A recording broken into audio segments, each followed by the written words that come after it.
farmers. My name is David.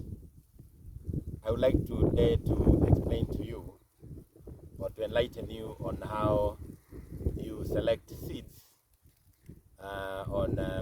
when you want to have a good crop of garlic.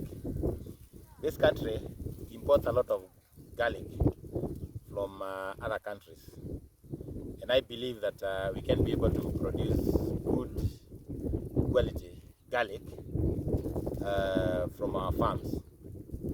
The mistake that farmers have been doing is that when it comes to seed selection, they usually go for the small bulbs. And these are small bulbs. If you look at the size, even if you are to weigh these, such like bulbs, 30 of them will give you a kilo, whereas, or more than 30, up to 50 bulbs. Whereas this type, you only need 20 bulbs to make a kilo. So if you look at the size, these are very distinct, and you're also going to remove the petals so that you can be able to see. So if you are looking at, you don't select the petal, you select a bigger bulb, and don't buy seeds that have already been split. You go and select the big bulbs yourself. Those bulbs that are good for the market, what we call grade 1, that is what you should buy and split. Get the clovers from them.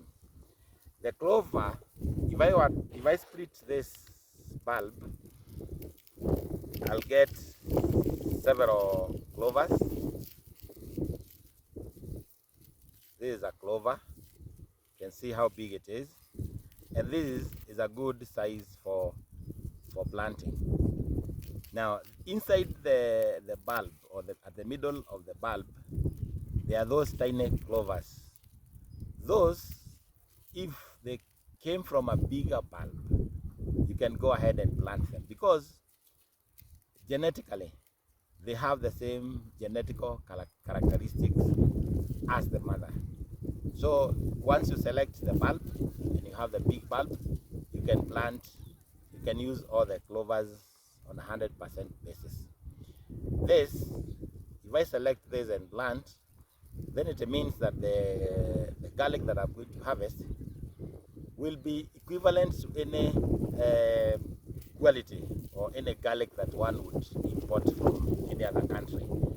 And Kenyans, you must agree with me, and we have to work on this together, that we have to say no to garlic importation.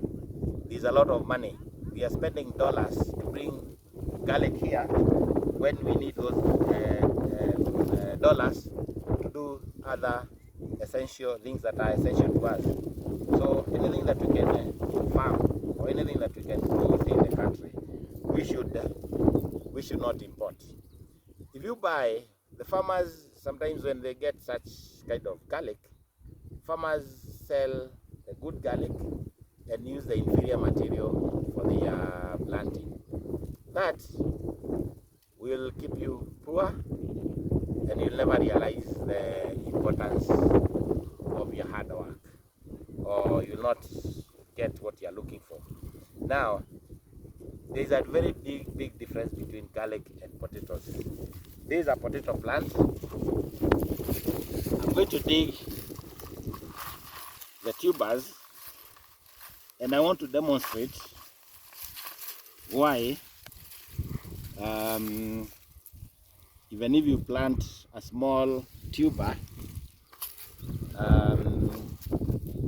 you will end up getting the same quality of potatoes as the person who planted a big, or the bigger tubers.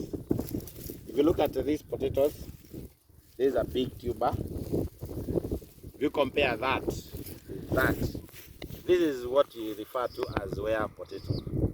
This is good for table, but this is a good planting material.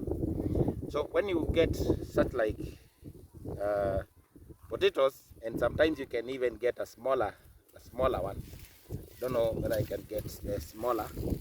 I can uproot another one. See, whether I can get a small one. Now, if I get that and that, if I plant that, I'm assured of getting what I would be able, the same production that I would get from this, because the genetical characteristic between the two is 100% similar. So when you come to potatoes, you'll be justified to plant the small ones as opposed to big ones, because you can take on, this one is, you can use this for table, and the small one for use it as your planting material. And then the other thing that I'm going to say, and maybe most of quite a number of people may not be happy about it, is that this seed is not likely to degenerate. You can actually plant this 10 times and continue getting the same quality of potato. What you need to do, if you select among the plants that you have done, you select the good looking, those that are not diseased, and you can continue using that seed potato as long as you like. The things to avoid is things like nematodes. Avoid nematodes and also avoid bacterial wilt.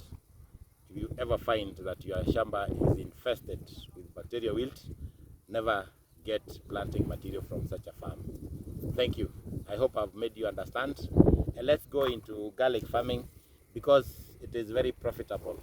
If you can be able to sell a kilo of garlic at even at a price of 150 shillings per kilo at farm gate, you'd be sitting with a lot of money. You can be able to get about 3 tons from an acre of garlic, and that is 450,000. That's a lot of money. So let's do garlic well. There's money in garlic.